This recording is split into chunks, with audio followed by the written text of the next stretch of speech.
ఇప్పుడు నవ్వేడేస్ ఇప్పుడు అందరికీ కాన్షియస్ ఎక్కువ ఉండడం వల్ల ట్రీట్మెంట్స్ మీద వీటి మీద 10 సంవత్సరాలు 11 సంవత్సరాల వయసు వాళ్ళు కూడా నాకు ఎత్తుపళ్ళు ఉన్నాయనో పళ్ళు తక్కువ ఉన్నాయనో ఒకటి వాళ్ళ పేరెంట్స్ ఈ పిల్లలే వాళ్ళ ఫ్రెండ్స్ అన్నారనో పిలుచుకొస్తున్నారు, చేయించుకోవచ్చు.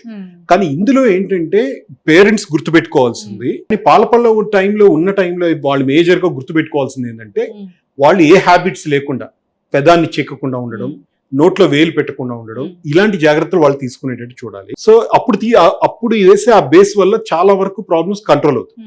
ఇంకొక రెండో పాయింట్ ఏంటంటే పాలపళ్ళు ఉండగానే పర్మనెంట్ పళ్ళు లోపల బయట వస్తుంటాయి. ఆ వచ్చేటి ముందుగానే గమనించి పంటి డాక్టర్ దగ్గరికి వెళ్ళి క్లియర్ చేస్తే ఆ ఎగుడు దిగుడు అనేది 90% కవర్ అవుతుంది.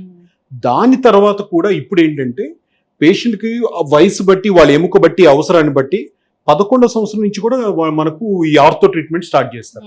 అలైనర్స్ అని, ఇన్విజిలైన్ ఫస్ట్ అని, ఇట్లా వయసుతో సంబంధం లేదు. అక్కడ అవసరం బట్టి అవకాశం బట్టి ఆ కేసు బట్టి కంపల్సరీ ఆ 10వ సంవత్సరం నుంచి కొంతమంది 40 సంవత్సరం వరకు చేస్తారు, 50 సంవత్సరం వరకు కూడా చేస్తారు.